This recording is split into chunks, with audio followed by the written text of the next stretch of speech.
Welcome to Blogging in the Classroom. My name's Miriam Croker. It's at this point where I would generally ask anybody in the audience to give a show of hands to see if they've ever written a blog or if they've ever had their students write a blog. It's always good to get an understanding of where your audience is up to.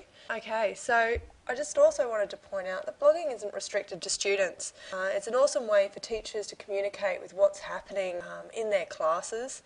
I've created a newsletter where a major part of it is to reading other teachers' blogs. It's really good for teachers to see what's happening around the world from another person's perspective. Blogging is a fantastic way to communicate reflective thinking. It's great for paragraph structure, teaching grammar, cyber safety, different themes, types of genre, information filtering. Because students have the option to hyperlink, add pictures, add various media items, it's also a really good chance for them to help with their creativity, to see what they're actually... I think blogging for students doesn't need to become a chore. One of the greatest myths is that blogging in the classroom is just another bit of work, and I guess depending on how you structure blogging, it can become that way a little bit. So you can link a blogging task to an assessment, which gives the blog in itself a purpose and the students a reason to write it. They're a good measure of effort and a fantastic way to reflect throughout a unit. It creates a stronger connection between the teacher and the students. You can learn more about a student by reading their reflective blog, and it's an opportunity for you to give one-on-one feedback outside of the classroom. The main purpose behind blogging that I find is actually that students are able to use their voice. In fact, it encourages them. How much are they really understanding in your topic or what you've asked them to learn about? This sort of information comes out when you're reading their blogs. Students are able to go back through their blogs and recap what they've learnt over the term. I find this a really useful availability to them, because especially if they have to write a reflection at the end of a term, they're able to go back and go, oh, well, I was originally planning to do this when I was writing my essay, but it actually turned out I decided to go this way, and this is why I did that. And they're able to put it into words. And it also encourages communication.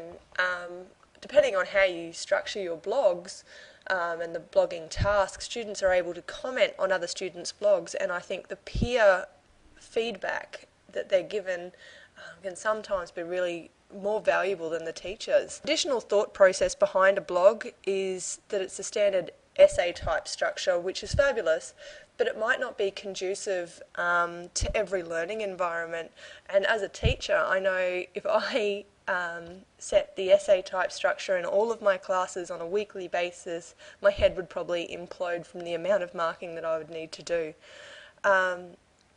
What I did with one of my classes is every week I showed them a little minuscule clip, which is just a 1-minute clip of an animated cartoon series that's shown on the ABC, and they don't use any words, but there's always a meaning behind the clip. And from the beginning of last year, I actually had my students writing a paragraph reflecting about what they thought the author was trying to demonstrate with what they showed on the screen. I actually started by having the students email me these paragraphs, and they would just automatically go into a folder on my Outlook, and I was able to go through them when I had some time.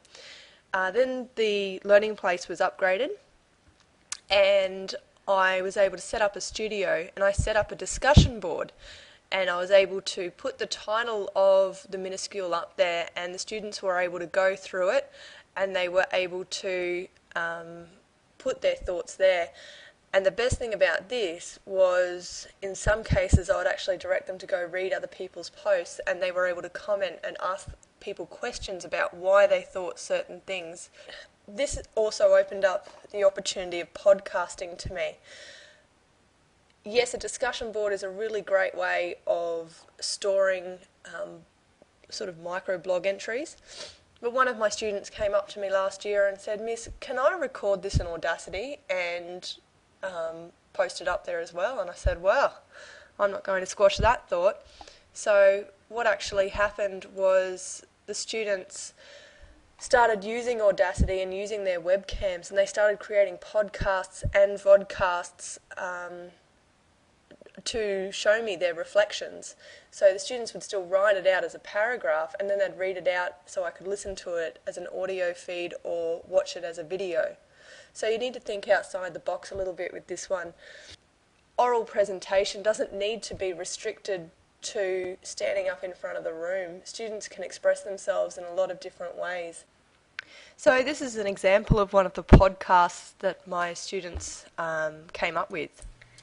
I got 2 messages from this minuscule. The first one is never give up and you will succeed. The worm didn't give up and he succeeded by getting to where he wanted to go. The other message I got was anything is possible, because even though the worm is small, he travelled a long way to get to his destination. When the worm was moving, you could tell that it was relating to a machine because it was making machine-like noises. You could tell that the worm was trying to make it to the beach because he was following the stream. So this actually inspired me to incorporate podcasts into my class, and I decided to set a task where students needed to pair up and create a radio broadcast on an aspect of the unit that they had been working on in class. For this, they needed to provide a script, and it was an opportunity for them to incorporate sound effects and to play a little bit with the software.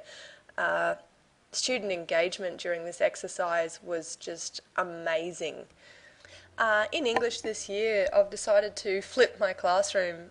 Flipping in itself is an entirely different lesson to blogging, but basically I set the mission for the students to come to the next lesson ready to stand up in front of the class and demonstrate their understanding of the mission, and this mission was complex versus simple sentences. Now the students went away from the class not having any idea what either of these terms were, and in the next lesson various students came back with all sorts of different demonstration ideas, but the girls actually came with a USB and handed me this podcast, and this is what the girls themselves presented in the class.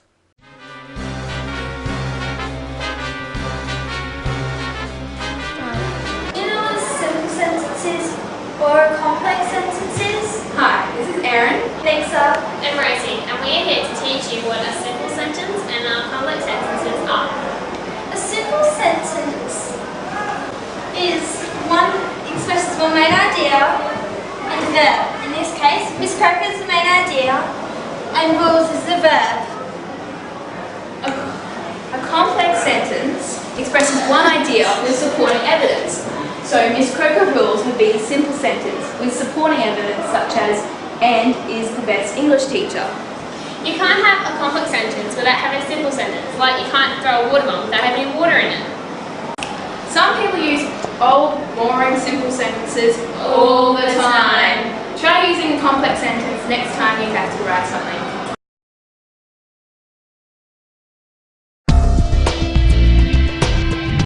The more traditional method of blogging has a lot to endorse it as well, and I use it a lot in my classes.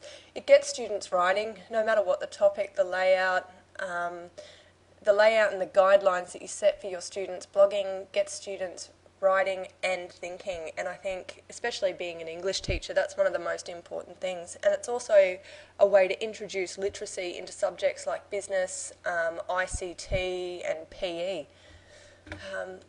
One of the best things that I like about blogging in my classes is that it helps eradicate IM speak from their professional writing. So instant messaging has been a plague for English teachers for a few years now, and most of the students don't understand the lines between personal informal writing and professional informal writing. And the microblogs they post on every day, which are Facebook, Twitter, Bebo, even their text messaging, you know, when they write something for school, that's the professional side. Everything else that's personal, and they need to learn the difference. And if we don't teach them in class, how are they meant to understand that, considering this is the environment they've been brought up in? Inside eLearn, the blogging setup there gives you the opportunity to rate blogs out of a certain number, and you can choose that number or give it a grade. Students know that there is a class champion at the end of the week for my blogs, and they have the chance to opt out of the next week's blog if they choose. And at the end of each term, the students with the highest rating gets to decide what we do for our final lesson. Every time I see I am speak inside a blog, I deduct a point, and students learn pretty quickly. The 21st century learner isn't a new concept at all. Our current year 8s were born in the year 2000, and these kids don't know how to not be digital citizens. Facebook, Twitter, Bebo, text messaging, email, instant messages, these are all forms of microblogging that the students have been doing for years.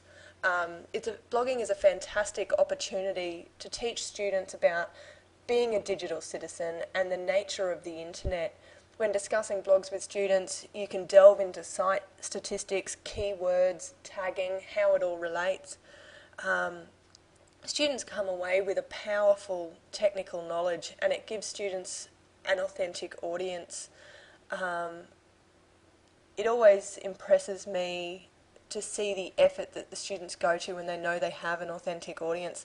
Something Ashley Proud said to me last year really stuck with me about his son, and he basically said, you know, every time his son draws a picture, he puts it up on the fridge, and his son is so proud. But then he started to make a digital portfolio on the internet, and his son understood that no matter where he was, he could access this. And I just thought this was an amazing concept. So I started doing this with my son, and I actually created a Dropbox online that several family members across the world actually have access to. And I can put pictures in there, and if he's at his grandma's house, for instance, they're able to go into the Dropbox together, and he can tell them all about the pictures that he's drawn. And the look on my son's face, he understands what's happening. He understands the process of what it means to put something online, and he's about to turn 5. So the idea that we don't give our 12-year-olds enough credit to understand what blogging means, I think that's more of a reflection on the teachers than it is the students. Wow, okay. So blogging can make life easier for a teacher. The image I have at the moment is my feared cat. This is the reaction that most teachers have when they think about the workload that blogging is going to give them. Some of the advantages for the teacher with blogging is that the teacher is no longer the sole provider of feedback. Peer review is a powerful thing, and if you give the students the opportunity to talk to each other or to ask questions and reflect on each other's work, sometimes it can go viral. At first, getting students started can be a little bit tough, but after you've established community guidelines and reinforced any problems with action, students take over, and what happens can be amazing. I have a new class this year, as many people do, but I've created something inside our eLearn space. It's a discussion board, and I actually call it, instead of a discussion board, a help desk. One of my Year 9 students came up with this idea last year. She said, wouldn't it be awesome if we could just have a place where students can ask each other questions and teachers and students from anywhere can contribute and try and answer. So I've done this on a small scale with our class, and if a student has a question, they can put it up there, and not only myself and another teacher who's involved in it, but the other classmates can actually try and answer the question. And I explained the concept to these kids one day, and then the next day I went on and there were 35 posts, and I was just really impressed with how they had taken it in their own hands. Fear. As a teacher, you are in control of your own workload, especially when it comes to blogging. One of the most common complaints is that blogging creates too much work for the teacher. My response to this is set up a blogging system that works for you. Yes, you can have every student blog every week in every class, or you can set a student rotation where they blog once every 2 or 3 weeks and they know when their schedule is, which means that you might only need to read 4 blog entries a week. You can set up group blogging where students sit in the last 20 minutes of one lesson a week and reflect on what they've been learning on and tasks that they need to do and maybe an assessment item, and they can create a blog together and then post it up. Give them a topic, let them brainstorm. Maybe a podcast or vodcast work easier for you. It's easy to access and read, and the students have a lot of fun with it, and pressing play is a lot easier sometimes than sitting in front of a screen and reading 30 entries. Place a time restriction on each broadcast if you're going to go that way. Ask students to limit it to 1 minute. Okay, so if they do it every fortnight, then that's 30 minutes a fortnight where you can listen to some really quality feedback from your students. Discussion boards allow you to post focus questions. Okay, so if you have a question on a topic and you're not sure if the students understand it or you would like them to research, you can post it up there and the students can then try and answer it themselves, and it can become its own monster. I'm a big advocate of blogging. I use different methods for different classes, and students love it when I use their blogs to demonstrate different topics. Remember, blogging is simply a portal for student voice, and every student has a voice.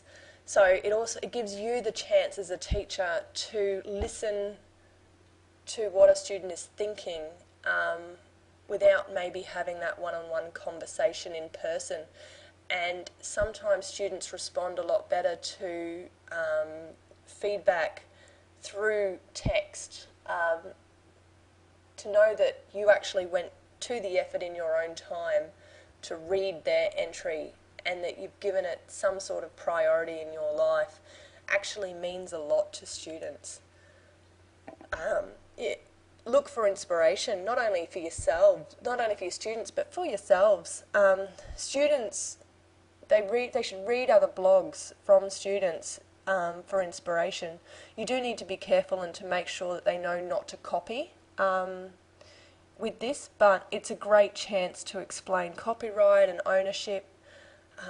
But you'll find that students will just start blogging on their own in some cases, and that's a really good outlet for student thought.